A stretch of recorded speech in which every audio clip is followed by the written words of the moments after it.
Bom, boa tarde a todos e obrigada pela vossa presença.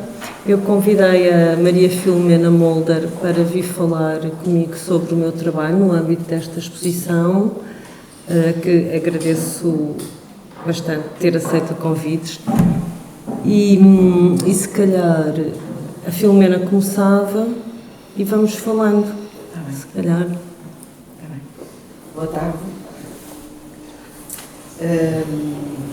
A Cristina Rebal convidou-me para fazer uma conversa com ela e eu vim cá sexta-feira, já tinha ido na inauguração, mas vim cá sexta-feira ver com ela a exposição inteira e uma série de pormenores a que eu dei mais atenção e também perguntas que me assaltaram e depois até depois da exposição, depois de ter visto a exposição outra vez, outras perguntas vieram. Eu gostava de dizer, antes de ler um texto, gostava de salientar alguns aspectos que convém desde já ficarem em cima da mesa. Primeiro, a Cristina tem um mundo próprio. Isso para mim é uma condição sem a qual não se pode ser artista. Não significa que todos os artistas que têm um mundo próprio produzam obras extraordinárias ou que sejam génios, não tem nada a ver com isso. É uma determinação geral que tem a ver com o recorte que o artista faz em relação a uma série de escolhas que, na maior parte dos casos, não são voluntárias. Mas que muito misteriosamente se agregam umas às outras, confluem, encapsulam-se e expandem-se e contraem-se ao mesmo tempo, formando aquilo a que eu chamo o mundo desse artista. Há muitos artistas que não têm um mundo próprio. Nós percebemos que não têm um mundo próprio. Fazem parte de uma constelação destas correntes, destas e daquelas influências, mas também há casos em que os artistas têm um mundo próprio e fazem parte de uma constelação. Isso já é outra coisa diferente, sei lá, aquilo que nós chamamos de impressionismo. Fecha parênteses, história da arte. A Cristina tem um mundo próprio como artista e eu conheço esse mundo desde 2011, se eu não me engano. Da primeira exposição que vi, que era organizada pela Fundação, mas que era na GFAC. Exatamente. E já nessa altura, não sei se antes, porque eu não vi as exposições anteriores, ela se interessava pelo mundo dos peixes e dos peixes salgados. Sim. Há aqui uma série de curiosidades ocasionais, mas que não deixam de fazer sentido se as agregarmos umas às outras. É que a Cristina não só anda aqui com um peixinho, está no meu casaco.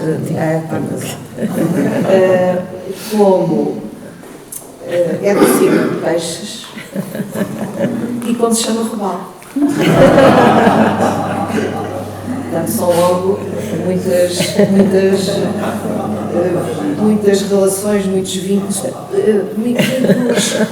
insuspeitados, não se podia prever que se ia dar esses vínculos. Além disso, o único animal doméstico eram os peixes também. Era. Dentro do aquário. É verdade. A relação dela com os peixes é muito profunda e muito precoce. Não vou falar do signo, mas é importante que ele esteja presente. Sim. Tanto mais que há ali uma série de imagens que me impressionaram muito, que são mapas astronómicos, não é? De constelações, e sobre esses mapas astronómicos estão desenhados círculos que parecem mesmo esferas e também raias em movimento. E aqueles círculos vão aparecer numa pintura ali ao fundo, quer dizer, eu chamo-lhe a pintura desenho, chamar-lhe uma pintura desenho, que é talvez o desenho-pintura mais dinâmico de todos, porque os círculos parecem transformar-se em esferas e há, além disso, aquela espécie de aberturas coloridas que são uma metamorfose daquilo que antes a Cristina chamava a transparência. e que vem também da Louise Bourgeois, do seu amor pela Louise Bourgeois e do seu conhecimento da Louise Bourgeois. Mas naquele desenho lá da parede que é oposta, não é? Oposta, do outro lado. Paralela, sim. Sim, paralela a este cubo, deste lado, aqui deste lado e depois do outro lado do cubo, claro, que remetem quase como um anúncio daquele desenho de pintura, com uma dinâmica que aqui está consagrada pelos movimentos das raias, mas que lá tem a ver com a própria cintilação ou o próprio magnetismo daqueles círculos e das incursões ou das erupções ou das irrupções da cor, que também aparecem aqui nestes dois. Ali acho que não aparece, parece que não tem, pois não tem estes dois, e que são eu acho que são uma novidade naquilo que eu conheço das obras da Cristina, porque há uma espécie de efeito de montagem e há mesmo peças, bocados que estão soltos e que parece que foram rasgados, criam uns sulcos e que se soltam como ali naquela, mas estas pequenas incursões ou erupções da cor vêm de páginas rasgadas de um livro sobre o mar, se não estou enganado, se me lembro daquilo que me disse, porque eu, enquanto a Cristina estava a falar de várias coisas que eu lhe perguntava e outras que não perguntava, ela dizia, eu tomava notas nos papéis, e hoje em dia tomo notas que eu sei que nunca vou ler, e são simplesmente para manter o ritmo da conversa e das perguntas. Eu não vou ler porque não percebo nada. Porque escrevo tão depressa que é inútil. É inútil, já que as palavras parecem todas iguais umas às outras e ninguém consegue decifrar. Portanto, eu guardei aquilo na expectativa de decifrar alguma coisa e depois desisti. Nem sequer andava com aquelas folhinhas, mas não fiz nada com elas. Provavelmente, não é provável, elas tiveram o mesmo efeito naquilo que eu estou a dizer.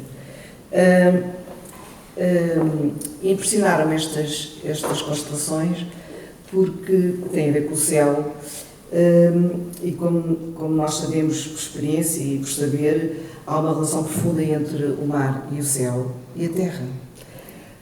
Estas incursões da cor também me fazem lembrar aquilo que acontece com os movimentos geológicos. E há naquelas suas desenhos de pinturas em que cobre, de grafite, mapas de história natural com os peixes, também tem a ver com isso, também são outra versão disto. Sim. São outra versão disto. Parecem conchinhas que estão a aparecer, não é? Ali de repente, no meio do mar de cinza brilhante. Aliás, os gregos não conheciam a cor azul e o verde do mar. O Homero fala do mar cor de cinza e do mar cor de vinho, são as cores que ele escolhe. Agora não me lembro das outras, mas estas são as mais repetidas. E também aparece o vermelho nos olhos daquelas cabeças, daqueles desenhos em papel. Agora fiquei a saber que era papel de um álbum de fotografias, que não tem fotografias, e esse vermelho, em termos da lógica goetheana das cores, é sempre o vermelho, é sempre uma intensificação quer do azul, quer do amarelo. Sendo que para Goethe, e para os antigos também, ele retomou essa ideia dos antigos, qualquer cor é uma sombra. E o amarelo e o azul opõem-se, enquanto o amarelo é a primeira sombra da luz, e o azul é a primeira claridade da escuridão.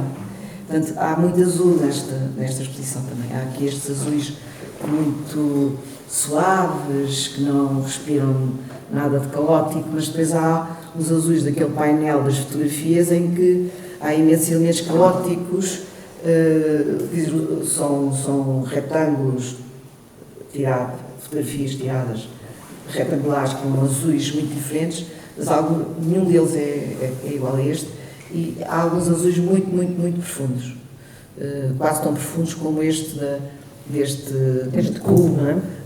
que a sala ganhou uma desproporção, se pode dizer, ganhou qualquer coisa que não tinha, com este azul. Tanto que eu não reconheci bem a sala quando entrei.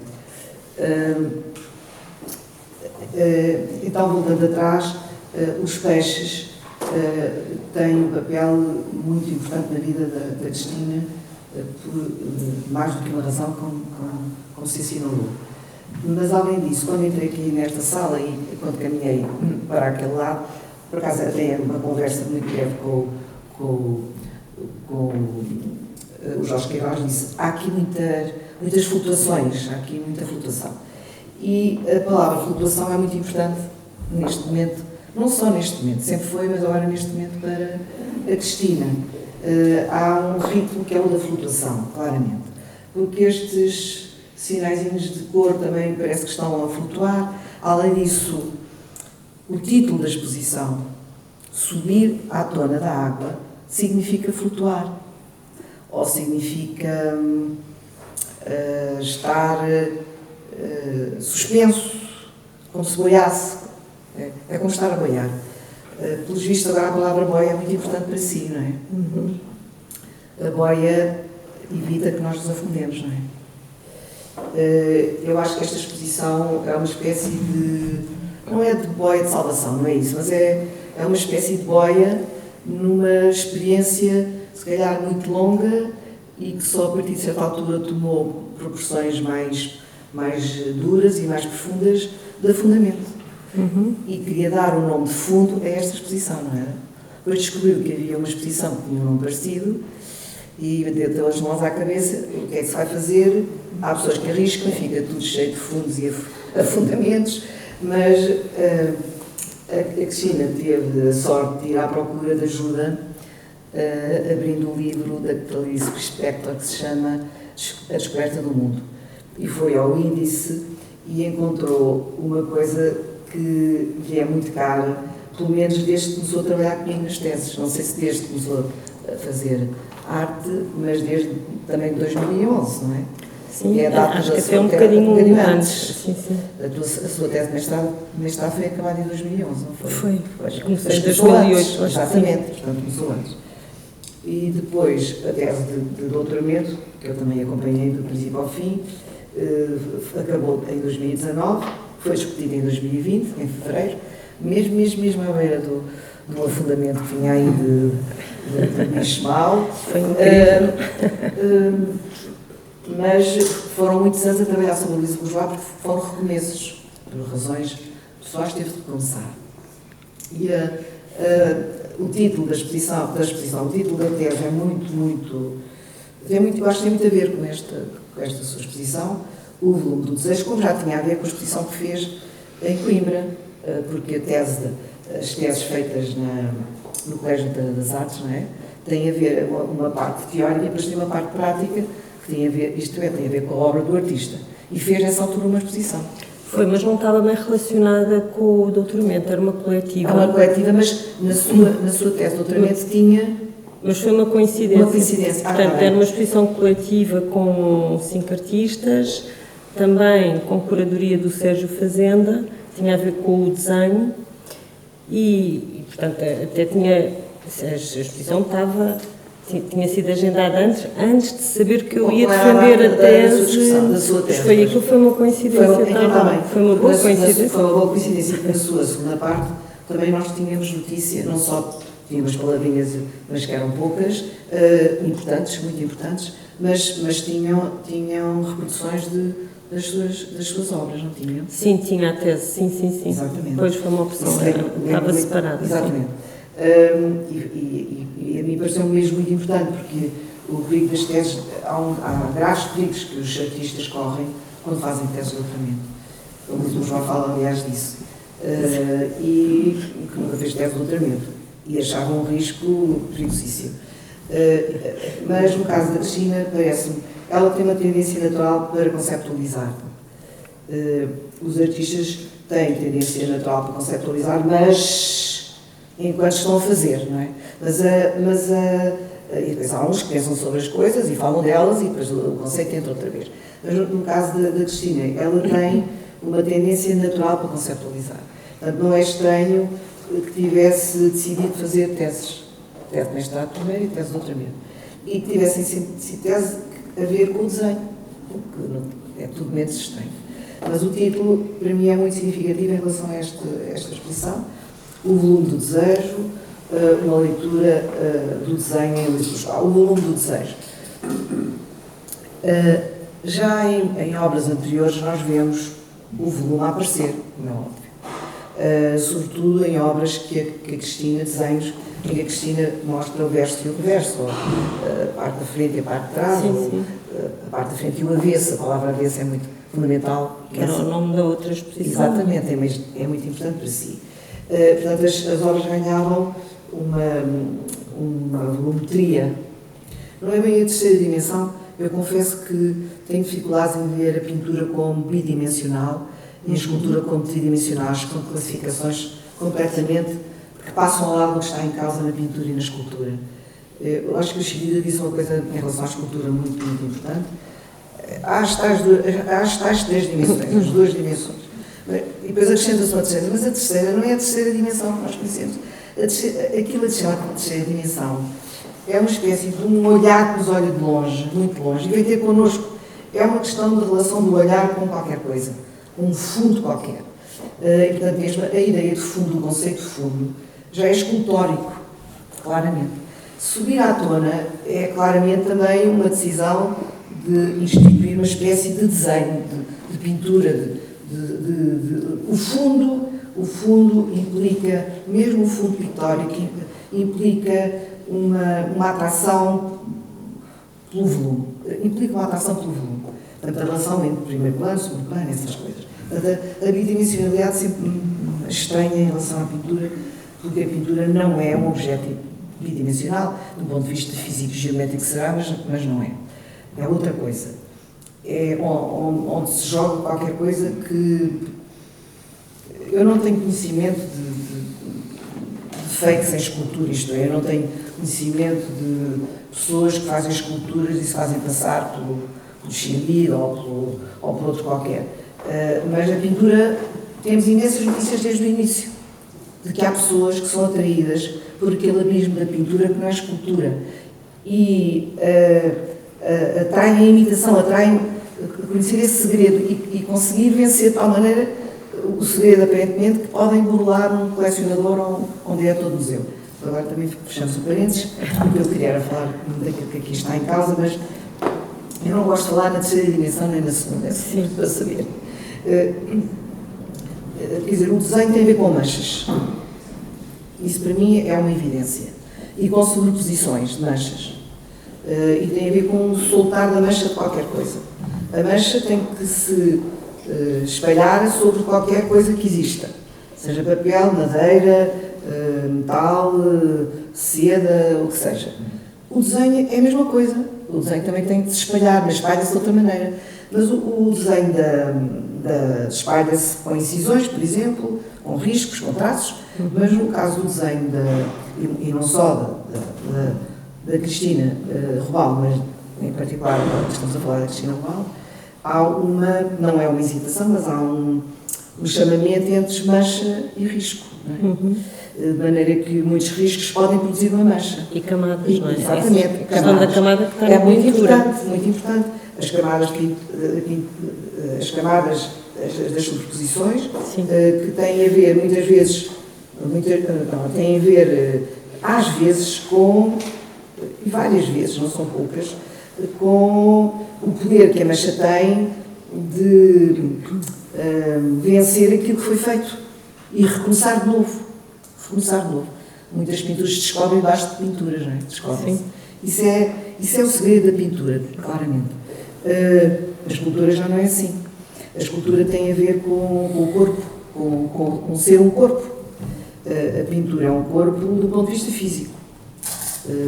Do ponto de vista pictórico, são manchas com tudo o que as manchas podem fazer umas às outras, abrindo clareiras, produzindo abismos, quedas, etc. Portanto, aqui nos desenhos da Cristina, o que é que acontece ainda? Ela foi pedir ajuda à Clarice Lispector, eu já vou ler o texto porque ela procurou no índice e descobriu que havia um texto chamado Forma e Conteúdo, parecia que estava à sua espera, não é? Exato. Porque há ali um texto transcrito pela Cristina, da versão portuguesa, penso que do João Barreto, do Paulo da Minha, que é importantíssimo para a tese sobre a Lisboa Joá e é importantíssimo para os desenhos. E para mim, não é? Foi uma descoberta da Cristina, exatamente. Sim. É a Meia, que é uma descrição absolutamente extraordinária. Nós não temos, quer dizer, quando nós escrevemos na horizontal, em princípio, se somos do Ocidente, escrevemos na horizontal, da esquerda para a direita, etc.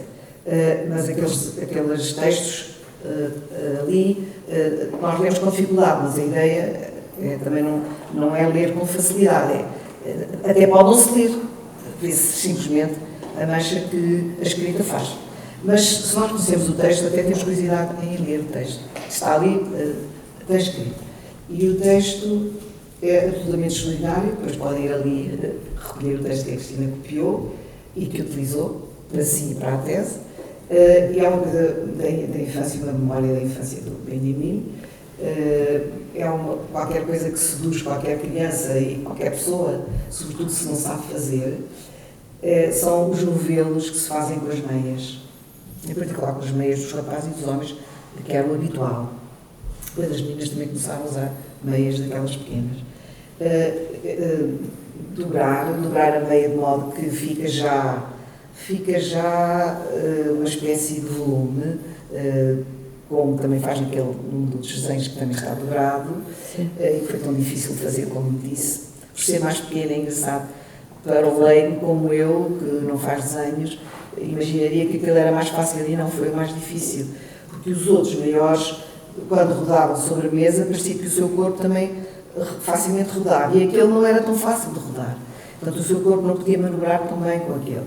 Mas é o único dobrado, que se bem lembro, o que me disse, e que se repara na dobra, nas duas dobras que lá estão, do papel, portanto, tornava também o papel mais espesso, o desenho ficava mais espesso, mais difícil também de cozer. É menos manuseável. Exatamente, menos manuseável. Ora, a Cristina não só utiliza a grafite como cose. E agora, a palavra cozer escreve-se de duas maneiras. Escreve-se com S e com Z. De antes só se escrevia com S. Agora também se escreve com Z. Porque a Cristina não só cose com linha, como cozeu a grafite daquelas cabeças. Foram ao forno.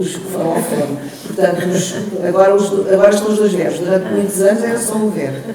Não tinha Z.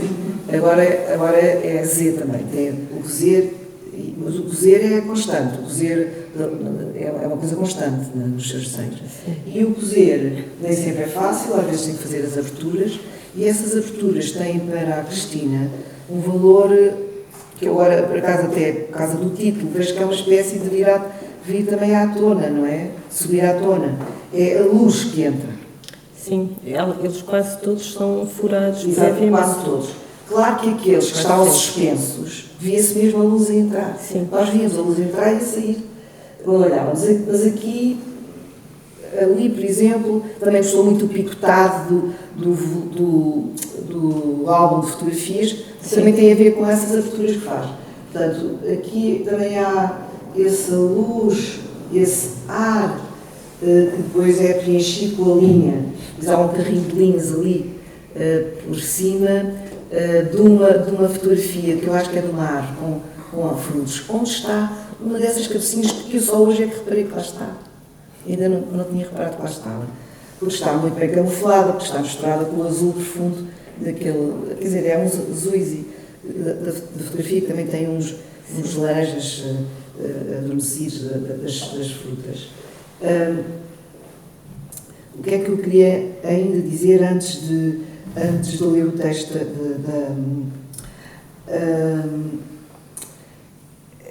é muito curioso que a Cristina tenha tanta atração, é muito curioso e é muito compreensível ao mesmo tempo, tenha tanta atração pelo peixe em salmoura, não é? Assim, uma espécie de peixe embalsamado, não é? E que se torna comestível, quer dizer, muito tempo depois de ter sido pescado. Sim, às vezes muito tempo. Eles ficam conservados. Ficam conservados. É uma conserva. Isso é muito impressionante, porque a Cristina morou, já não mora, não é, na Rua do Arsenal, que eu saiba, e na Rua do Arsenal havia muitas lojas de salmoura, já quase todas desaparecidas, aliás, só há uma, que o turismo tem... É bastante estúpido que os turistas, se calhar, têm curiosidade, mas todas desapareceram, há só uma, e já não tem todos os peixes em salmoura que tinha. Não, e já não há raias. Já não há raias. E o amor pela raia também, aliás, eu na altura que escrevi um texto sobre a Cristina, há quantos anos? Há 3 anos, será? Foi há um bocadinho mais, eu acho, talvez em 2021. 21 já? Não foi? Já? Acho que Há sim. 5 anos já. Eu escrevi à Cristina para ela dar mais elementos, dar mais dicas sobre a sua relação com os peixes, além do que eu já sabia. E a raia aparece aí como uma forma maravilhosa. Não é só uma forma maravilhosa, como é um movimento maravilhoso. E além disso são peixes do fundo do mar. E são quase planos. Mas não são. Mas não são. E sobretudo quando se movem, há uma ondulação absolutamente extraordinária. Se uma pessoa pode ver na internet essas coisas, sim. já se sabe. Há uma ideia que a Cristina tem, à qual eu resisto um bocadinho, mas percebo, que é a ideia de ressurreição. Eu percebo porque é que diz isso. Porque o bicho está morto. Aquelas fotografias que estão naquela segunda sala, se contarmos esta como a primeira, apesar de estar dividida, aquelas fotografias dessas raias, frente e verso, não é? São 8 fotografias, se eu não estou enganada. São 8, mas são 4 raias. São 4 raias. E é muito impressionante ver a raia reduzida a uma ficção sólida, não é? Uma coisa, é muito impressionante. Tem a ver com o salgamento, tem a ver com a morte e com o salgamento. Aquele animal ondulando aqui, por exemplo, não há nenhuma raia. Aqui, há aquelas pequeninas, vê-se os movimentos. Mas aqui não há nenhuma raia, aqui parecem aves, mas não tem nada a ver com aves, mas parecem aves. Mas também fazem lembrar ondulações. São os movimentos que os cortes que fez naquilo que cortou produzem. E há ondulações claras, né, nos recortes que fez. Mas depois, quando nós vemos as raias fotografadas, salgadas, e depois ouvimos o grito, que eu não saberia identificar, foi a Cristina que me disse, naquela montagem sonora. Foi um grito muito breve, muito impressionante, que a Cristina me explicou que a raia emite quando sente o perigo de morte. Aliás, nos seus cadernos de apontamentos aparece muito morte, aparece fundo, aparece raiar, aparece ressurreição, aparece outra vez fundo. Depois podíamos fazer também fazer uma observação dessas páginas que eu acho extremamente curiosas, de boia, e depois há, porque elas são aquelas que estão mesmo no fundo, mas depois alçam-se e movimentam-se com uma rítmica extraordinária, não é? Exatamente. Sim, há umas que parecem um pássaro. As barbatanas parecem asas. E depois tem o raiar, que tem significados muito particulares, tem a deriva, barbatana e asa, margem, o sussurro do medo. O tema do medo é um tema muito antigo, naquilo que eu conheço da Cristina. E também é um tema muito importante para a Luísa Bourgeois. Pois é. E a Clarice Lispector também escreve-se muito sobre o medo. A experiência do medo, há uma outra pessoa que não tem nada a ver com estas que estou a referir, que é o Fellini, no filme que se chama Sono do Diabo, Sou um Mentiroso, diz que só faz arte porque tem medo. O medo é um estímulo, um aguilhão absolutamente insubstituível. Provavelmente é o medo da morte. Mas há muitos medos. Não só, provavelmente o medo da morte é uma matriz, mas há outros medos. Há o medo de se afundar, por exemplo. Há o medo de cair. Há o medo que nós temos das pessoas. Há certas pessoas que nós temos medo. nos queremos Há afastar. várias caras do medo. Há vários rostos do medo, exatamente.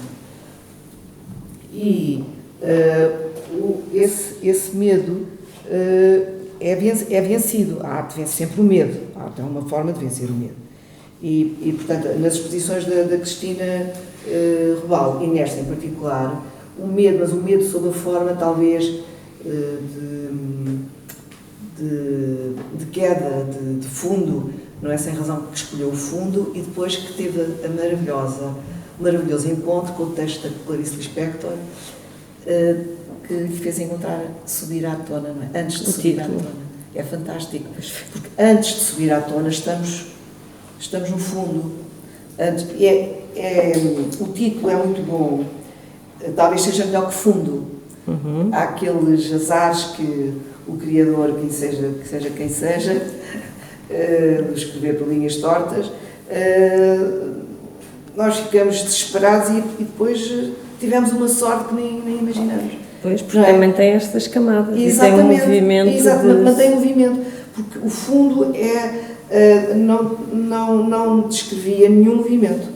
Descrevia talvez uma queda, portanto havia movimento, e um estado sentimental, mais do que um estado, um ritmo até sentimental, um elemento abissal, a escuridão, o azul profundo, e de repente isso tudo se mantém guardado no subir, antes de subir à torre. É fantástico. Acho que não podia ter tido melhor encontro. Sim, foi uma sorte. Foi na altura certa. Eu acho que foi fantástico. E porque quando se perde um título, pode-se ficar à deriva. Se está com essa ideia, ou com já esse título, não é bem ideia, é quase como já tivesse inscrito também, não é? Exato. Porque é mais do que uma ideia, sim. Porque já está agarrado. Depois de deixar cair esse... Fica tudo órfão, não é? Parece que fica tudo órfão. Se a Cristina agora quisesse dizer alguma coisa que achasse que tinha mesmo que dizer, porque há muitas coisas que não foram ditas por mim, antes de eu ler o texto para não ler já. Eu posso dizer algumas coisas, por exemplo, em relação a estes desenhos e em relação aos faroleiros, que são estas figuras pequenas que estão na última sala da exposição, mas que também estão aqui, pelo menos uma, e depois estão outras ali naquele cantinho. Sim, estão alguns nesta parede. Sim, que eu só reconheci. Depois estão outras lá, ali naquela outra parede, sim. Naquele... Como é que dizer? Naquele recuo da parede. Sim. E depois estão alguns ainda... Na parede, portanto, exatamente, na continuação onde estão as raias. Encontram-se também. Exatamente, e depois no fim. Aí é o máximo. Eles estão mais congestionados na última sala, porque era essa a intenção, mas realmente eles também se desdobram nas outras duas salas, mas aqui nesta parede, para mim, tem outro significado, ou quando eu decidi metê-los aqui, tinha outra intenção. Mas gostava só de falar na questão desta sala, que tem os desenhos, e da última, que tem os faroleiros, nesta questão do movimento, em relação também ao título, e na relação da questão do desenho e da escultura e da questão de ser tridimensional ou não. É porque os desenhos, esta questão dos desenhos e das camadas e de eles serem cosidos e do modo, portanto, do seu processo de fazer, que é uma coisa que é bastante importante para mim, é a questão do processo. Claro que o resultado também é importante, não é? Que é aí que se dá a ver as coisas, mas acontecem muitas coisas durante o processo que podem ir para vários caminhos. E os desenhos têm um movimento mais afastado, durante o fazer, mais afastado do corpo e que tem um movimento de camada, quase de placa, não é? Não horizontal, sendo que realmente a mesa era circular, e quem me fez essa boa pergunta até foi ali a Armanda, que reparou na mesa, e a mesa não era só circular também, como quando aberta ficava uma elipse, não é? Pois. Tinha essa forma. E, de facto, eu rodava a mesa, o papel rodava, mas era uma coisa muito... É quase como se fosse uma pele, ou um casaco, ou uma manta. Mas tem um movimento horizontal. E os pequenos elementos, estas criaturas a que eu chamei faroleiros, têm um movimento na vertical, não é? Eles, pelo menos é assim que eu os vejo e são feitos de um modo muito próximo à pele. Sim. Mais próximo. Portanto, eles para mim são um desenho também. Mas mesmo que tenham esta forma. Não é só a pele, Cristina, não acha? Não, é também a concavidade da mão. Isso dá outra energia, mesmo que chame desenhos, dá outra energia. Claro, porque tem forma, não é? Não, eles são não é por ter forma, também. é porque são modelados justamente. São modelados. É porque os dedos estiveram lá e também usou, não sei se foi um estilete que usei várias pequenas ferramentas. Mas o facto de eles estarem nos dedos e exatamente na palma da mão, mas isso tem a ver com a modulação, não é? Até porque a pasta... Exatamente, que é uma pasta. É uma pasta, portanto, faz-se uma bola, aquece, corta-se, modela-se. Isso é a semelhança da argila e vai a cozer, exatamente. Há essa relação do Z e do S também. Na verdade, o facto de eles estarem na mão e aqui nesta zona tem uma proximidade, a meu ver, com o papel e com o desenho, com a atividade mesmo de fazer desenho, não é? E estes desenhos, que também têm a ver com uma atividade, mas são um bocadinho mais distantes, até porque eles são todos perfurados aos poucos, não é? Portanto, há o desenho também que é feito pela própria tesoura, do recorte do papel, e depois é perfurado. Portanto, esse picotado também faz um desenho, ao ser picotado. E perfura, ele é perfurado, pode ser perfurado pela frente, mas também por trás. E na passagem da linha há uma relação um bocadinho mais distante com o corpo. Acho que tem a ver com o pico, não é? Claro. E com a linha e com o facto de nos picarmos. E em relação às raias, eu acho que é mais fusão, não sei se é a ressurreição. Embora talvez. Que, não sei, mas tenho que pensar. Mas eu percebo que utiliza a palavra fusão. Também utiliza a palavra fusão. Mas a ressurreição não é só agora que aparece. Eu acho que já nos desenhos anteriores também já aparecia essa ideia. Aparecia. Porque o salgar o peixe é um ato de proteção para se tornar alimento. De conservação, não é? A ideia de conservar. Porque se não é um cadáver, que se não é comido, nós comemos cadáveres, não comemos animais mortos, não é? Mas não em estado de decomposição, não sei certas perdizes, mas claro, não pode ir até não pode alcançar um limiar perigoso, não é? Nós comemos cadáveres, mas quando é salgado, parece que o aspecto de cadáver fica transtornado. E aí a palavra ressurreição até parece que está mesmo a ser pedida. Sim. Porque parece que está a proteger-se da decomposição o animal. Mas o animal está morto. É essa ambiguidade muito grande. Torna-se mais ou menos, vivo quando nós comemos, na verdade, quando nós comemos a raia, ou quando comemos o bacalhau ou outro peixe que seja. Quando pomos a demolhar, não é? Exatamente, e depois volta a água. Esta coisa do exatamente, ciclo, volta a água, sim, que isso é muito importante, que a Cristina acentua, e esse aspecto é mesmo muito importante, até porque o elemento líquido está muito presente nos desenhos.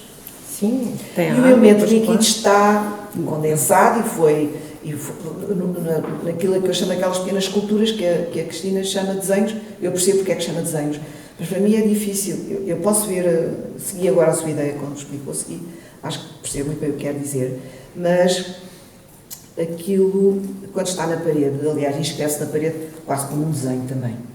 Parece um enxame, ou parece um cardume de peixes também. Parece de repente o cardume de peixe fixou-se na parede. Mas depois nós vamos olhar para cada um deles, e cada um deles é uma cabeça, e há uns que têm os pedúnculos mais pequeninos, outros têm maiores, e há uns que não têm quase pedúnculo, que são quase máscaras, que eu acho muito fortes. Esses são poucos, mas todos eles foram feitos um a um. Uns tinham um pé maior, outros um pé menor, dependia do modo como estava a fazer e do sentimento que já estava pronto. Mas o meu corpo está sempre da mesma forma quando estou a executá-los. E em relação aos desenhos, o corpo também se movimenta. Aí é que Está-se de pé, está-se sentado. Está e move o desenho e vai, como explicou que fazia na mesa, que eu não vi fazer, como explicou, e não vi sequer a mesa, como se chama, como agora esqueci-me do seu nome. Armanda, perdão. Armanda viu, Armanda Duarte.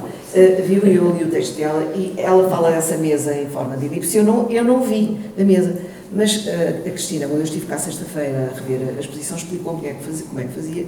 Eu imaginei a Cristina nos seus movimentos à volta do desenho.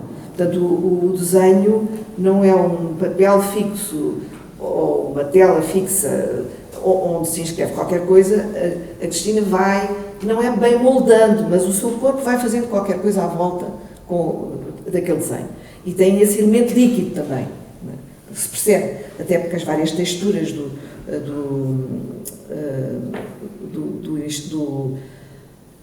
da grafite que utiliza, umas vezes muito suave, outras vezes um cinzento já perto do negro e outros baço, outras vezes muito brilhante. Tudo isso tem a ver com diluições, não é? Uhum. Portanto, o elemento aquático está presente. E naquelas pequenas esculturas, o elemento aquático foi todo,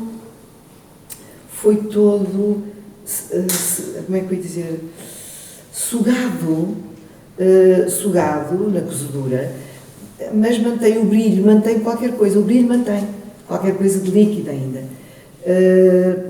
E elas desenham. Essas figuras desenham. E pode-se utilizar como fonte de desenho. Exatamente. Transformam-se também, gastam-se também. Se um bocado como as raias se transformam depois de secas e depois de molhadas. Para se poderem comer. Sim. Portanto, é a duração, essa questão da morte. Ainda pode utilizá-los todos para fazer desenhos e eles como desaparecem no meu ateliê, cada vez mais reduzidas, ou então ficam reduzidas. Sim, desaparecem. Mas isso também gastam-se. Não sei se é uma promessa, mas é um risco e talvez seja um gosto também. Sim. O grito da raia e o gosto da raia. Naquela sala em particular, há aqui nesta sala, neste cubo aqui e do outro lado, ainda mais talvez, uma dramaturgia. Eu acho que há uma cena dramática, dada pelo modo como trata aqueles papéis que foi escolher das constelações e das palavras que escreveu ao lado da palavra alemã que lá estava, porque são mapas de origem alemã, e depois do outro lado impressiona muito, depois há aquele par de olhos que são muito impressionantes, par de olhos de um bonequinho, é de um urso, não é? Sim. Um urso. E depois há aquele mecanismo de uma caixinha de música que não permite ouvir música nenhuma, mas há um mecanismo, e um mecanismo, mesmo que não esteja a agir, tem coagulado um ritmo. Nós vemos logo ali ritmo. Nós pronunciamos ou prevemos que aquilo vai rodar e qualquer coisa vai acontecer. Vai rodar numa repetição, para haver ritmo. E depois do outro lado há muita coisa. Há muitos postais que trouxe da sua viagem a Nápoles, não foi? Sim, umas imagens fotográficas. Fotográficas do Museu Arqueológico de Nápoles.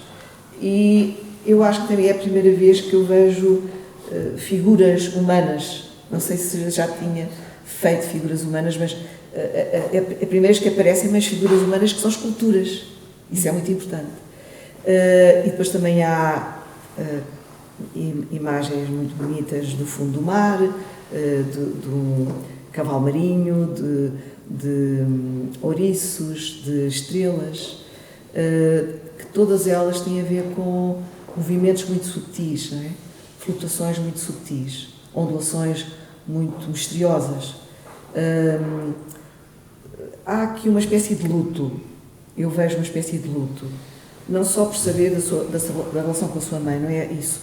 Há um luto em relação ao mar também. porque são seres em desaparecimento. A segunda vez que vi a sua exposição, a primeira foi a flutuação, que me saltou logo à vista, e que na conversa breve com o Jorge Queiroz falou dessa palavra. Mas desta vez foi o luto que vi mais, além do ritmo.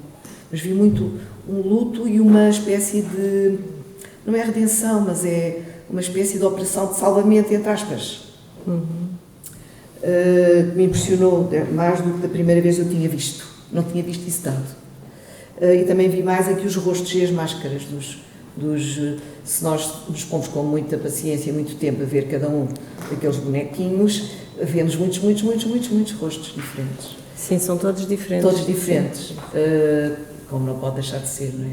É verdade, quando se está a moldar ou a fazer um rosto e depois faz-se outro, acaba sempre a ser mesmo diferente. E são 400. São 400, isso é bom que se saiba. São muitos. São muitos. Não parecem 400, parecem muitos. Mas quando nós sabemos que são 400, então muitos têm uma densidade, não é? Ficamos a saber que esses muitos têm uma densidade. Então, o que eu acho? A Cristina Rebalo tem um mundo que é próprio. E é fiel a esse mundo. O que também é bom. Porque o mundo próprio tem que se desdobrar. Não se pode deitar fora.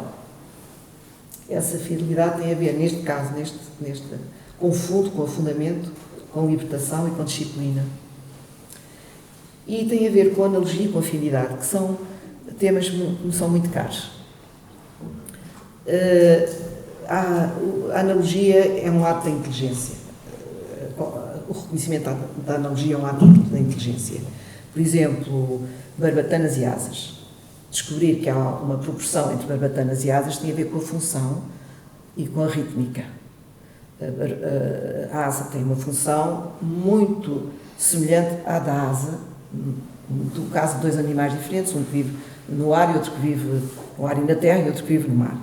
Portanto, a analogia é uma compreensão de uma proporção e de uma função, de uma função e de uma proporção dessa função em relação a funções equivalentes.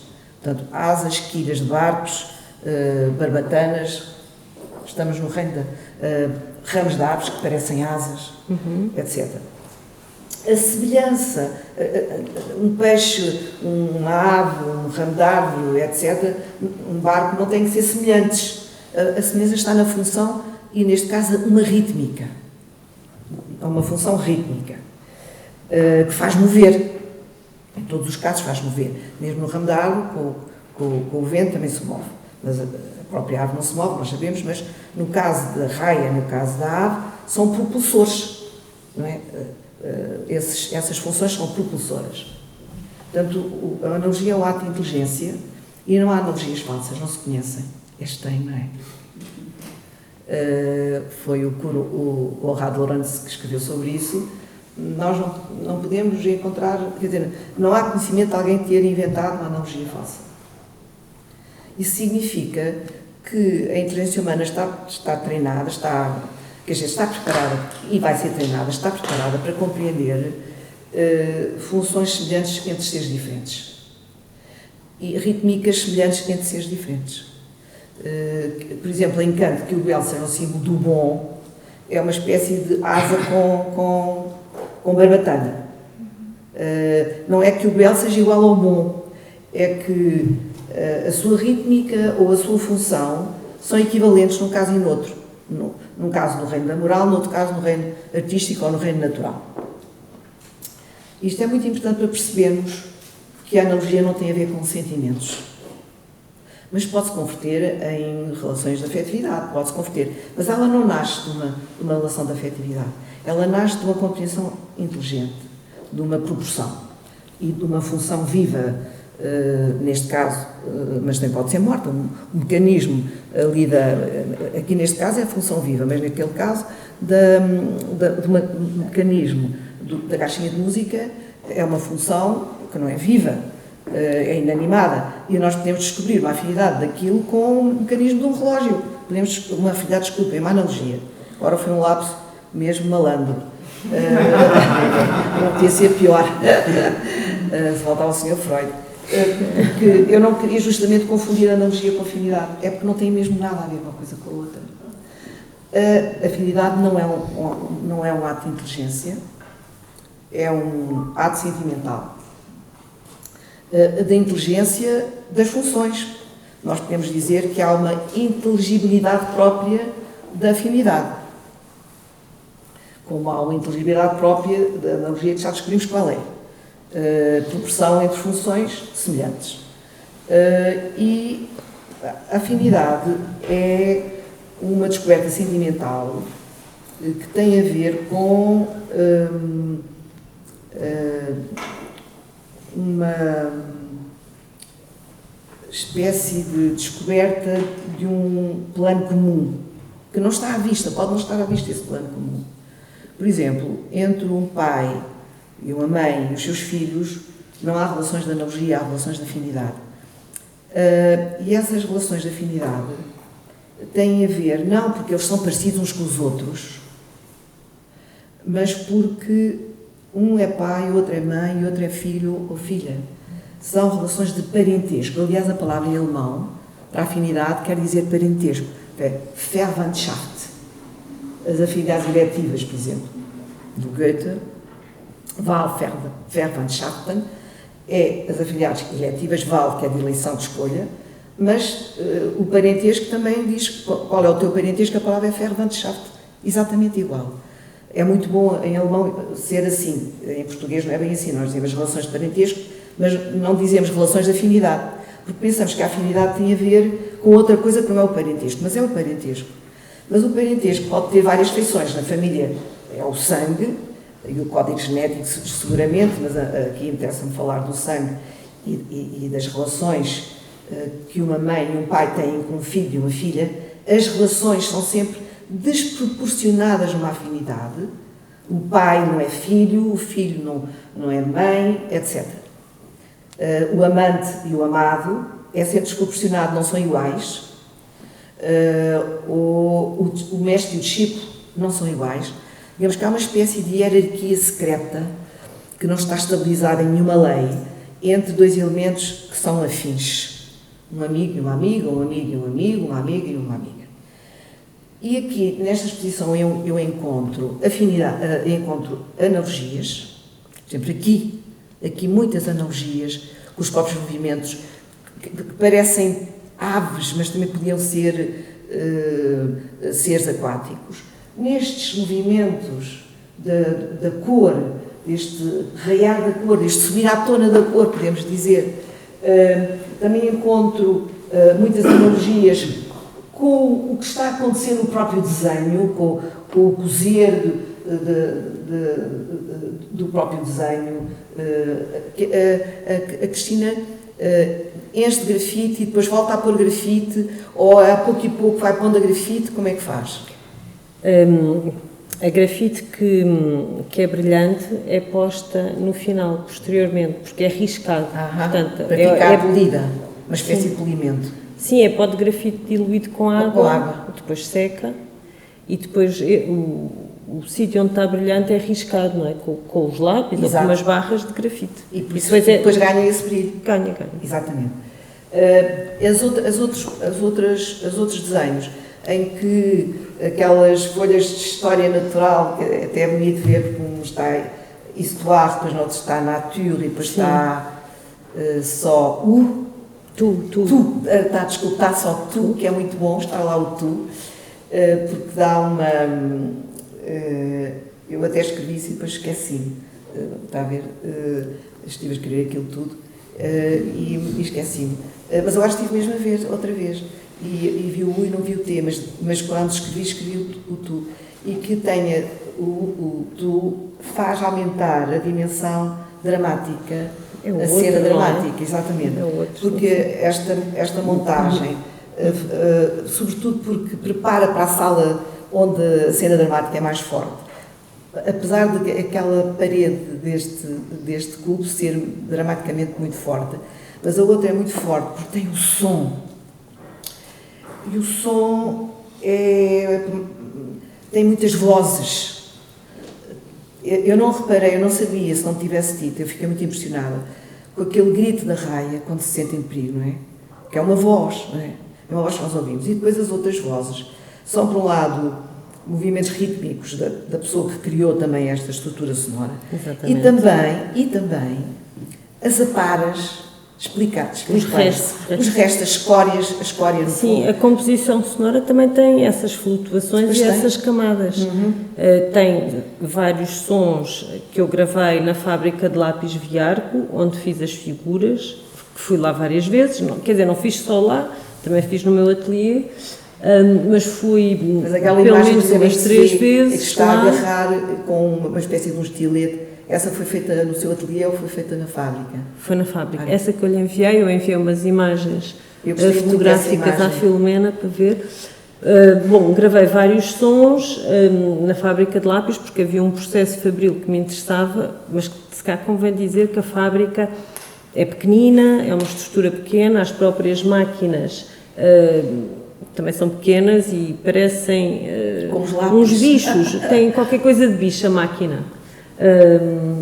Tem qualquer coisa de uma relação de corpo-bicho. E então gravei várias fases, mas acabou por ficar alguns sons que estão mais relacionados com o alinhar dos lápis ou com o aparar dos lápis, com esse processo de lápis de grafite. Tem outros sons de fundo do mar, tem um som que eu descobri na net, que é o som da raia, que ela faz É uma coisa, parece um pequeno choque elétrico, mas com voz. Sim. Não é? Parece um movimento elétrico com voz. É mesmo muito impressionante, porque quando a raia emite esse som, quando se sente em perigo. Sim. Isso é muito impressionante que seja esse som. E é muito rápido. E há uns momentos em que se repete 2 vezes quase seguidas. Que estivemos ali várias vezes, durante um tempo, não foi assim? Sim, aparece várias vezes, mas há umas depois... vezes em que aparece muito juntas e parece mesmo um grito de alerta, um pedido de socorro, quase, a partir de certa altura, parece. Sim. Porque se vai ouvindo, vai-se ouvindo, vai-se ouvindo.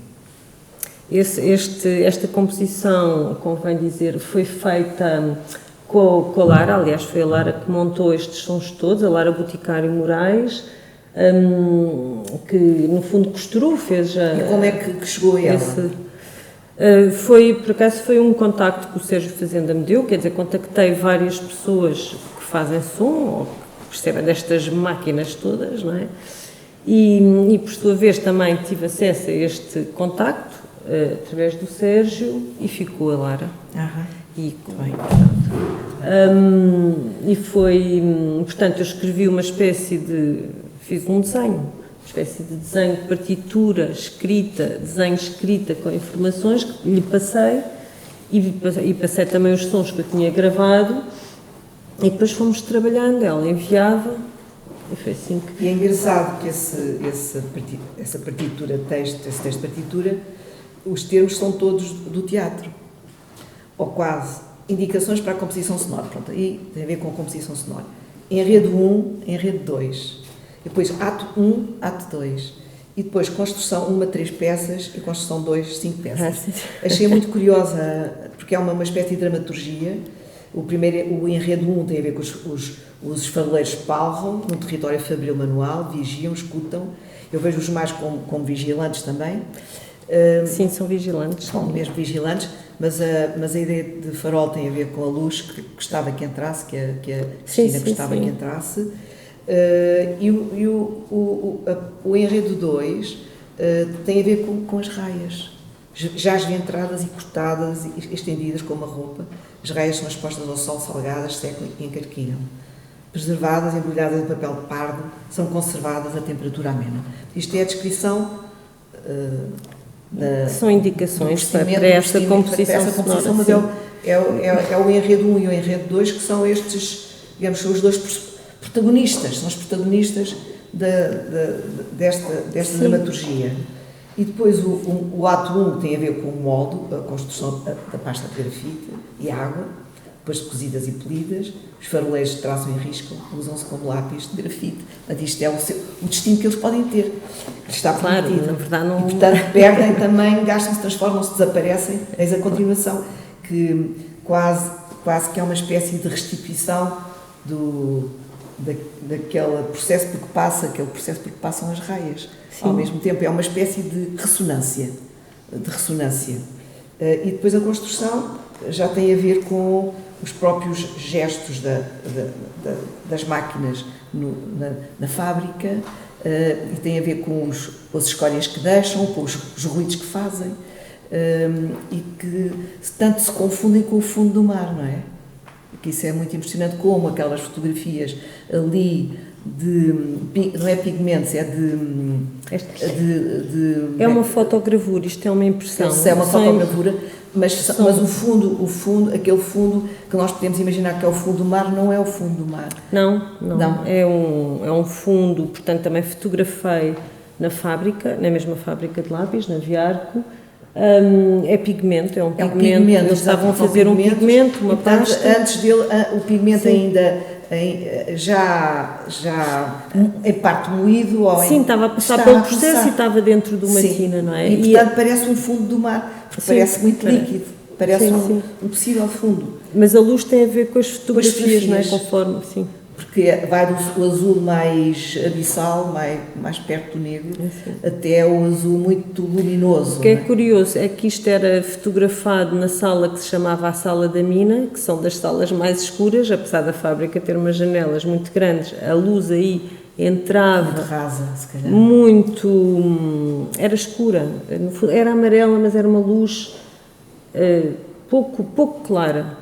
E no primeiro andar, onde o processo já tem a ver com outro, é a pintura dos lápis ou alinhar os lápis, a luz aí é completamente brilhante. Fantástico, pois, porque também é essa oposição do baixo e do cima. Mas há bocadinho eu estava a falar da meia e foi interrompido, porque o texto é muito extraordinário e impressionou muito a Cristina, e a Cristina escreveu umas belas linhas sobre ele, para si própria e para a Louise Bourgeois, a relação de forma e conteúdo. Quando a criança agarra naquele novelinho, aquela espécie de conchinha, e começa a abrir, de repente desaparece, desfaz-se. E ela não consegue reconstituir, e ele considerou que era a melhor apresentação da relação de forma e conteúdo em arte. E isso é muito curioso, a relação de forma e conteúdo em arte, porque é mais difícil de descrever e de analisar do que a forma e o conteúdo na literatura. E o texto da Clarice é relativo à literatura, e no fundo o Benjamin também está a pensar na literatura. Por isso é muito fértil que aquele texto tenha servido para a Cristina falar da forma e conteúdo no desenho e voltar à forma e conteúdo na literatura para vai ter comigo, não é? Foi uma descoberta que não vi na altura. Exatamente, e que não vi na altura e que vai ter consigo, porque... perdi aquele título, que não porque estava. Perdeu, exatamente. Mas ganhei. Foi porque perdeu. Se achar bem, eu ia ler o texto, porque estive a copiá-lo. Sim. Chama-se Forma e Conteúdo e foi publicado, que isto são tudo pequenos textos escritos para o jornal, em 20 de dezembro de 1969. Fala-se da dificuldade entre a forma e o conteúdo, em matéria de escrever. O conteúdo é bom, mas a forma não presta, etc. Costuma dizer-se isso. Ele escreve muito bem, não se percebe nada, ou o conteúdo era mesmo importante, mas a forma não... Há qualquer desastre que ocorreu entretanto para se poder dizer uma coisa destas, não é? Mas é costume dizer isto. É costume imaginar que o conteúdo mora numa casa e a forma mora noutra, não é? E depois um dia encontram-se e casam. Mas, por Deus, o problema é que não há, de um lado, um conteúdo e não há, no outro, a forma.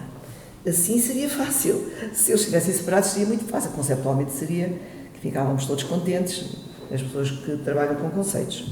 Seria como relatar, através de uma forma, o que já existia previamente, o conteúdo. Mas a luta, agora a palavra é muito boa, é uma luta. Há um texto extraordinário de um poeta alemão que também escreveu muitos textos sobre arte e sobre poesia em particular, que eu gosto de me esquecer do nome, tenho mesmo muita pena. Ele viveu no período do nazismo, aliás, inscreveu-se naquela a sociedade dos artistas e dos poetas nazis, uma associação nazi. Claro que foi expulso um ano depois porque os nazis não se enganavam. Era Gottfried Benn? Exato, Gottfried Benn, obrigada. O Gottfried Benn escreveu uns textos extraordinários que se chamam assim O Artista na Sua Velhice. E escreve um pequeno texto, um deles, são pequenos textos. Um deles o artista chega, eu acho que é o escritor, que é que está a pensar, mas podia ser o artista. Chega à sua mesa de trabalho. E o que é que vai fazer? Vai escrever um conto, um poema, vai fazer uma descrição de uma paisagem que encontrou há 2 dias. E com o quê? Com o que é que ele vai fazer isso? Começa a mexer nos seus papéis, portanto é mesmo um escritor. Tira daqui uma frase, dali outra, havia um papel que está rasgado, mas ele ainda consegue ler uma palavra, mistura tudo. Onde é que está a forma e o conteúdo? Não se sabe. Ele diz que os estetas dão tratos pela cabeça para distinguir o conteúdo da forma, mas também dão tratos pela cabeça para dizer que são indissociáveis. Não é bem isso, é uma coisa muito mais complicada. É fazer uma coisa com restos, misturar coisas que havia já, outras que se encontrou por acaso, outras que acabaram de cair no colo. E é isso que ela está a dizer, é uma luta que não está, cujos termos, os lutadores não estão em cena equipados e reconhecíveis. É isso que é muito forte. E o Gottfried Benn também explica isso muito bem. Obrigada, Pedro. Então, é uma luta entre a forma e o conteúdo. E ela não distingue forma e conteúdo, não diz assim, a forma é isto e o conteúdo é aquilo. Nada de cair nessa armadilha. É uma luta entre estas palavras. Qualquer pessoa, se nós lhe falarmos em forma e conteúdo, é capaz de imaginar o que é. Mas não é preciso definir. Nós vivemos, na maior parte dos casos, sem definir coisa nenhuma e entendemos bastante bem, apesar de tudo. Portanto, não é preciso definir. Definir é sempre a última coisa. Geralmente é um grande erro começar pela definição. Mas ela não define o que é a forma e o conteúdo. Ela supõe que o leitor sabe o que é a forma e o conteúdo. E eu suponho que cada um de nós sabe o que é a forma e o conteúdo. Está no próprio pensamento. Agora vamos para o pensamento. Então aqui há pensamento. O conteúdo luta por se formar. Agora parece que eles de repente deixaram de ser 2 entidades e passou a haver uma que se chama conteúdo, mas o conteúdo luta por se formar, quer dizer que o conteúdo, ao existir, está a dar à luz a forma ao mesmo tempo, é difícil de compreender. Percebemos que uma coisa se está a formar, uma coisa que se está a formar chama-se conteúdo, ok, se calhar é isso, já não é mau ficarmos com esta compreensão, mas não é uma coisa, o conteúdo não é uma coisa qualquer, é uma coisa que se está a formar. Para falar verdade, não se pode pensar num conteúdo sem a sua forma. Portanto, se nós queremos separar, fazemos um esforço analítico. Geralmente tem um termo infeliz, esse esforço analítico. Mas, por exemplo, se agarrarmos naquilo que ela está a dizer e que o Gottfried Benn está a dizer, a forma e o conteúdo estão a nascer ao mesmo tempo, mas não sabemos qual é o tempo. Porque os papéis desarrumados ou o cozer uma parte e depois furar a outra e depois decidir que não cose naquela... Isso aparece por obra do acaso, por obra de uma decisão momentânea, por obra de uma influência da luz que de repente teve, e é o conteúdo a formar-se. Ou é a forma a encher-se, mas a forma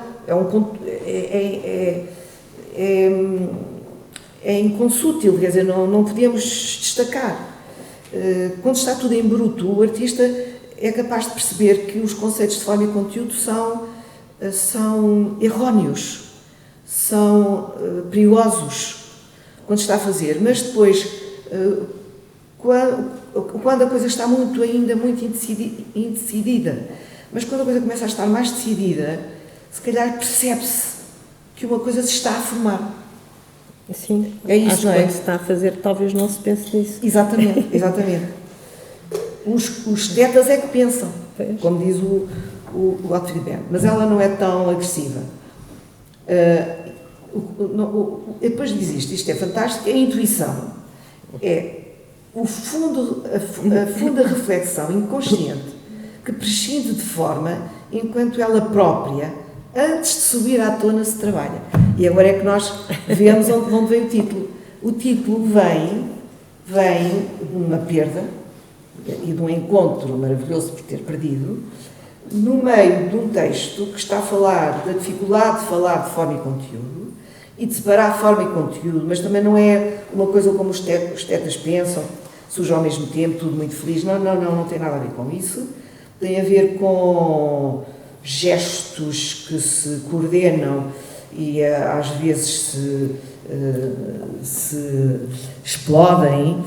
Tem a ver com uma luta, entre materiais, entre instrumentos imateriais, entre manchas e incisões, etc. E de repente o conteúdo começa a ter a sua forma, de repente. Mas ela fala de uma intuição, isso é que é mais interessante. A intuição é uma profunda reflexão inconsciente que prescinde da forma, enquanto ela própria, antes de vir à tona, se trabalha. Portanto, a forma está-se a trabalhar. Então a intuição parece que é um elemento agregador, parece um cimento, não é?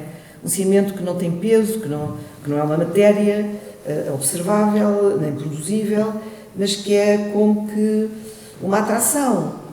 Talvez também seja uma afinidade, talvez seja um sentimento afinitário. Sim, e é muito bom porque isso vai acontecendo durante o processo de trabalho, não é? E pode só quando uma recomeçar pessoa outra se vez. afasta é que pode fazer uma avaliação e que vêm todos esses E elementos. também pode recomeçar outra vez. Pode recomeçar outra vez. E de repente a intuição subtrair, fica completamente sim, desasada, sim. Já não ajuda nada, e os materiais começam a ter exigências que ainda não tinham mostrado, etc. E depois continua.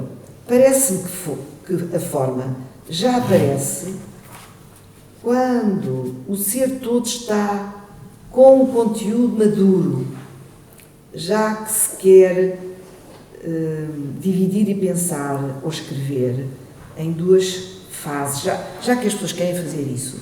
Então ela acha que a forma já parece que é a expressão imanente de um conteúdo maduro. Se nós queremos, se há pessoas que querem dividir, separar, etc., então esta talvez seja a melhor maneira. E depois termina. A dificuldade da forma está na própria constituição do conteúdo, no próprio pensar ou sentir que não sabemos existir sem a sua forma adequada e às vezes única.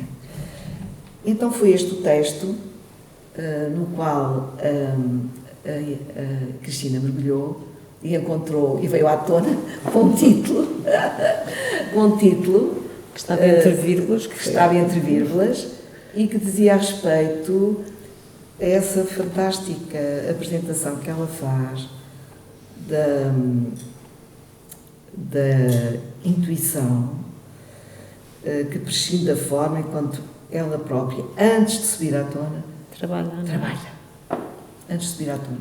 Portanto, boia, flutuar, não mergulhar e vir ao de cima, não sair do líquido, não sair, é vir à tona, não é ir para a areia da praia, não é manter-se à tona. Então, o título que a Cristina escolheu para esta exposição, que tem a ver, como eu estava a dizer, com a analogia, mas também tem a ver com a afinidade, e agora gostava de concluir um bocadinho com a afinidade, porque a afinidade tem a ver com o mar e o peixe, o ar e a ave, a terra e o touro. Tem a ver com o elemento. A afinidade saindo do lado das afinidades do parentesco, a afinidade tem sempre a ver com o elemento, com uma dimensão elementar. Portanto, tem a ver com os 4 elementos dos gregos: o fogo, o ar, a água e a terra. E nesta exposição estabelece constantemente uma afinidade entre os elementos, os instrumentos do desenho, a água, o ar, a ondulação e o fogo, exatamente, e a terra também. E a terra. Há a questão da mina, não é? Exatamente, há a questão da mina e há a questão daqueles seres que ali estão associados ao mar e estão associados ao ar, mas também pesam, têm peso, podem-se agarrar na nossa mão e com eles riscar até uma carta, até se pode escrever uma carta com eles, para além de fazer um desenho, não é? Mais precisamente, uma carta também pode ser um desenho, claro. E acho que a analogia tem uma função, que é uma função intelectual, de perceber as proporções das funções, e a afinidade tem como algo perceber a continuidade e as descontinuidades. A relação de continuidade do artista com o elemento. Não é só com os elementos ar, água, terra e fogo, mas com as diluições da matéria com que trabalha, o papel, os rasgões, a tinta que utiliza, as fotografias que fez a Teresa e o Pedro, sim, nas raias, sim. E todos esses elementos formam constelações. A constelação é uma forma magnética de afinidade. Por isso as constelações ali não podiam estar melhor. Sim, as constelações fazem parte também desse... Sim, deste regime de afinidade. Exato. E da exposição, do trabalho que está aqui, sim, sem dúvida. Sim, o tema da constelação. Sim. Obrigada. Obrigada. Então, não sei se alguém quer fazer alguma pergunta, alguma intervenção. Queres o microfone? Eu posso fazer qualquer coisa. Acho que não é preciso. Não, sim. Não, só uma coisa curiosa. Eu ontem encontrei um texto muito pequenino num catálogo, começa a dar já tem entrevista interminável. Na Bazana, tem a ver com o que a Filomena teve a dizer exatamente. Na Bazana tem uma nota de rodapé elegível em vermelho sobre uma fotografia que não se consegue ler nada. E é exatamente sobre a Clarice Lispector, é uma citação do que é um título, o que não é um título, ou isto no fundo é como é que se constituem os significados das obras de arte, como é que se vê. E então ela refere o Pedro Barateiro, que fala de uma entrevista da Clarice Lispector, que perguntavam sempre que livro é que está a escrever e qual é o título? E ela dizia sempre, tenho pelo menos 13 títulos. Tem a ver com essa, não é só com essa luta, isto é, ela já dá outro exemplo do Julian Barnes, da própria J, que tinha um livro que em inglês tinha um título, em francês era outro, e ele dizia assim, mas eu tenho sempre 15 títulos completamente diferentes e que era a mesma obra. Isto é, o sentido, no fundo tem a ver com a teoria do sentido, é que o sentido não é uma luta necessariamente, mas se calhar é um clima, não é? Se calhar é um ambiente de afinidades ou não afinidades, outras coisas, ou uma constelação que anda à volta da obra, de alguma maneira, não é? Ou que situa a obra, não é uma coisa aleatória, embora haja casos radicais de tirar a sorte. De retitulação, ou de retitulação, por causa do Batato, porque esses três pinturas, cada uma com diferentes títulos. Não, os títulos são muito importantes e... Mas eu acho que tem a ver com esta ideia que vocês estavam a falar de haver uma luta, não é? Quando ela tem interesse, já está a pensar em uma série de atratores que ajudam a construir e ao sentido vir à tona. Sim. Não, há muitas coisas. Portanto, está ali a brilhar, está-se a constituir, está a criar relações, as relações não são ambíguas.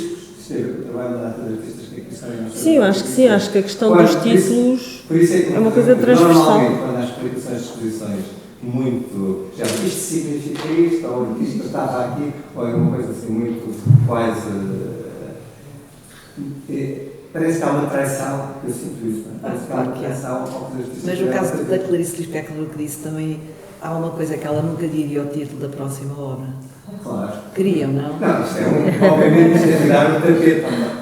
Dizer Teresa é bom, podia ser um número cabalístico. Ela queria saber o título. E o que é que querem mais? Claro. Claro! Essa é a grande pergunta que as pessoas fazem, nem sabem o que é que estão a perguntar. Qual é o título da sua próxima exposição? Qual é o título da sua próxima exposição? Diga lá.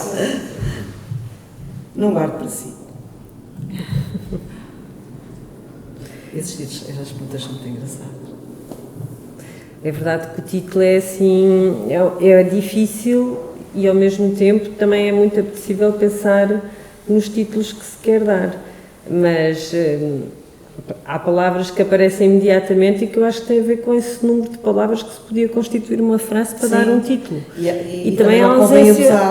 E não convém abusar, porque há uma. Porque eles Tirando dirigem, não é? Eles dirigem os leitores ou claro. as pessoas nas exposições, os espectadores, e esse modo de dirigir pode não ser o melhor, não é? Mas também, para mim, sempre foi difícil dar títulos, porque há muitas coisas. E até houve uma altura que não dava títulos a algumas exposições. E agora estive a fazer uma pequena biografia e constatei que havia 2 exposições que fiz há muito tempo que não tinham título. E agora dei título. Decidi dar título, nunca se vai encontrar em lado nenhum. Mas pronto, achei que era bom meter um asterisco ali e dizer o título foi dado agora, foi dado atualmente, não existia.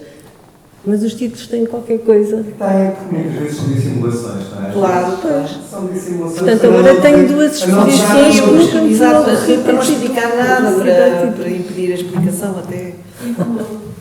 Eco. A ver com eco, Sim. Pois. há menos espaço. Eco. E às vezes mudam os títulos. E os títulos mudam, isso também é. Claro, não podem usar. Ou há um caso muito interessante, que não é do próprio autor, porque a obra do Dante não se chamava Divina Comédia, chamava-se Comédia. E foi um grande admirador e humanista do século XVI que lhe acrescentou Divina. E nós todos dizemos Divina Comédia como se fosse do Dante. E ficou para sempre. Só que eu tenho uma pergunta, poderá ser um bocado óbvio, que é esta caixinha de música. E pergunto se não tem a ver, efetivamente, se não tem a ver com o som da raia e a música das esferas, a constelação cristã. Não tem. Mas não é que é imaginário, claro. A interpretação do observador. Sim, e é aberto, não é? Ainda bem que é assim, mas não tem. Mas há a relação é que tem a ver com o som, não é? Com a música, mas não tem a ver com a rádio. É o som da raia e o som das estrelas. Não existe um espaço, não há. Mas naquela cintura lá no fundo há uma espécie de vibração, aquela que tem os círculos que parecem esferas, não é? Sim, Parece que ganham uma densidade, parecem corpos, e há ali uma Tem a ver com a luz também? Tem a ver com a luz também, claro. Se calhar por isso que eu lhe chamei a zona do sol. Sim, exato, tem a ver com a luz. E não ser raiar. A música das esferas é que, de facto, o som, quer dizer, a música não existe. Foi uma coisa criada para nós e chamam assim. Portanto, o som, há som. Quer dizer, não parece haver. Foi uma coisa que foi criada para... Foi imaginada pelos gregos. Onde há vibração, há som. Claro. Podemos não ouvir. Nós podemos não ouvir as músicas das esferas. É uma maneira musical. Talvez seja, nós podemos não ouvir realmente. Tem todas as condições. Sim. Nós, por exemplo, até fomos estudar e a NASA Criou um som para nós ouvirmos, sim. Também já li isso. até que eu parece que apresentamos trabalhos, mas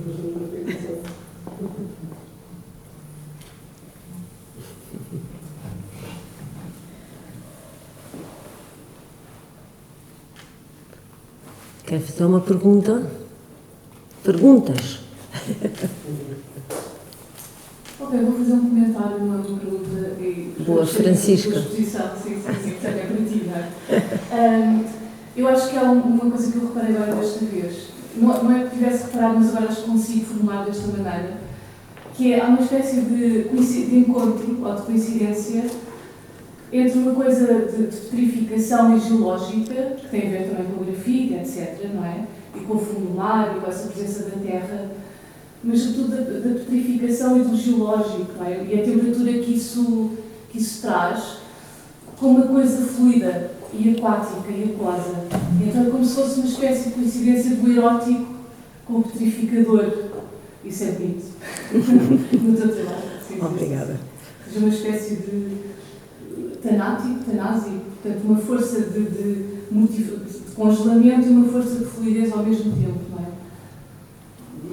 Eu acho que tem a ver com o ciclo, este ciclo que eu vou repetindo, da vida, da morte, da vida e da morte, Sim, não é? sim. E com essa duração, por exemplo, nas imagens fotográficas está lá, não é? Tem a ver com essa duração, mas claro, tem a ver com esse lado petrificado e de fóssil, e disso sim. E com os tempos de preparação do trabalho também, de demorar tempo. Acho que isso é muito importante no teu trabalho, não é? Coisas que demoram tempo, coisas que, não é? Precisas de muitas horas, muitos dias, não é? Sim, preciso. E daí também... Não, para fazer estes desenhos, sim, Sim, para fazer estes desenhos. Bem, claro que aquelas figuras também, mas sim, preciso de vários dias. Por acaso estava-se a falar do som e eu não ouço música, raramente ouço música quando estou a trabalhar, porque a música perturba-me um bocado. Acho que já tenho muito som dentro de mim, ou das duas uma, ou estou num processo mecânico, já sei o que é que vou fazer exatamente, não sei, acertei com o lugar onde vou meter aquele recorte ou qualquer coisa assim. E aí posso ouvir música, mas como isto não acontece muitas vezes, não é? São mais, às vezes, os momentos que não se acertam, que se acertam ou que se vê só posteriormente. Geralmente nunca tenho música, porque perturba-me. Se for uma música muito intensa, perturba-me o corpo. Se for uma conversa ou uma entrevista ou qualquer coisa assim, o meu ouvido vai só para aquilo que está a ser dito e não estou a ouvir o que o trabalho está a dizer. E tu trabalhas mais durante as horas do dia ou à noite? Ou seja, como é que é a relação com a luz no trabalho? É a seguir a hora do almoço. Okay. Isso é que é bom. Mas também trabalho de manhã e à noite quando é preciso. Mas à noite não muito, já custa-me. A luz artificial é muito chata, não vejo bem.